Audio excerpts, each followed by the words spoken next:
St. Peter of Alexandria Bishop Martyr 311.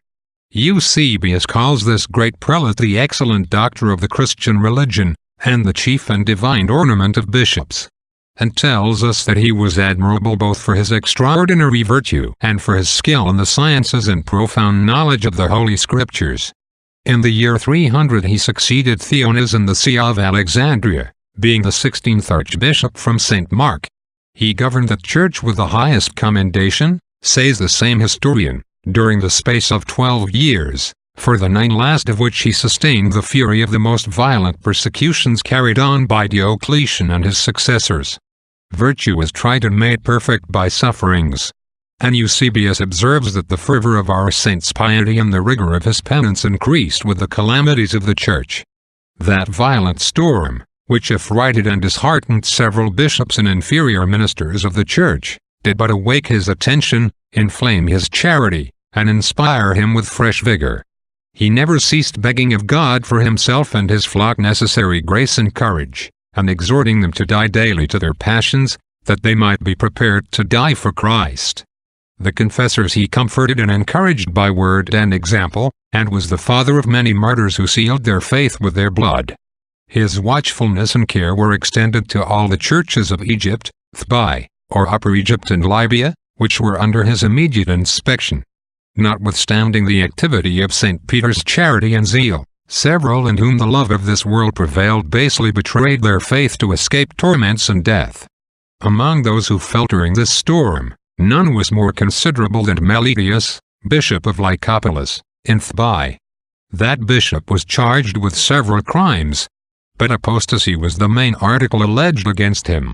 St. Peter called a council, in which Meletius was convicted of having sacrificed to idols and of other crimes, and sentence of deposition was passed against him. The apostate had not humility enough to submit, or to seek the remedy of his deep wounds by content repentance, but put himself at the head of a discontented party which appeared ready to follow him to any lengths. To justify his disobedience, and to impose upon man by pretending a holy zeal for discipline, he published many calumnies against St. Peter and his council, and had the assurance to tell the world that he had left the archbishop's communion, because he was too indulgent to the lapsed in receiving them too soon and too easily to communion.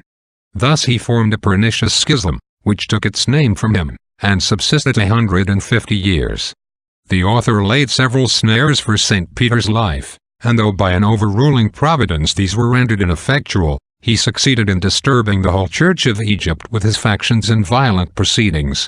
For he infringed the saint's patriarchal authority, ordained bishops within his jurisdiction, and even placed one in his metropolitical see. Sozomen tells us these usurpations were carried on with less opposition during a certain time when St. Peter was obliged to retire to avoid the fury of the persecution.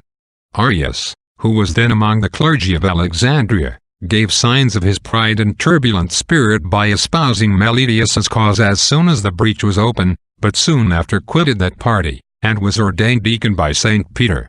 It was not long before he relapsed again to the Meletians, and blamed St. Peter for excommunicating the schismatics and forbidding them to baptize. The holy bishop, by his knowledge of mankind, was by this time convinced that pride, the source of uneasiness and inconstancy, had taken deep root in the heart of this unhappy man, and that so long as this evil was not radically cured, the wound of his soul was only skinned over by a pretended conversion, and would break out again with greater violence than ever. He therefore excommunicated him, and could never be prevailed with to revoke that sentence. St. Peter wrote a book on the divinity, out of which some quotations are preserved in the councils of Ephesus and Chalcedon. Also a paschal treatise, of which some fragments are extant. From St. Epiphanius it appears that St. Peter was in prison for the faith in the reign of Diocletian, or rather of Galerius Maximian, but after some time recovered his liberty. Maximin Diocletian in the East renewed the persecution in 311, which had been considerably abated by a letter written the same year by the Emperor Galerius in favor of the Christians. Eusebius informs us that Maximin coming himself to Alexandria, St. Peter was immediately seized, when no one expected such a storm and, without any form of trial, by the sole order of the tyrant, hurried to execution. With him were beheaded 3 of his priests, Faustus, Dio, and Ammonius. This Faustus seems, by what Eusebius writes, to be the same person of that name who, 60 years before, was deacon to Saint Dionysius and companion of his exile. The canons of the Church are holy laws, framed by the wisest and most experienced pastors and saints for the regulation of the manners of the faithful, according to the most pure maxims of our divine religion and the law of nature, many intricate rules of which are frequently explained, and many articles of faith expounded in them. Every clergyman is bound to be thoroughly acquainted with the great obligations of his state and profession, for it is one of the general and most just rules of the canon law, and even of the law of nature, that no man is excused from a fault by his ignorance in things which, by his office, he is bound to know.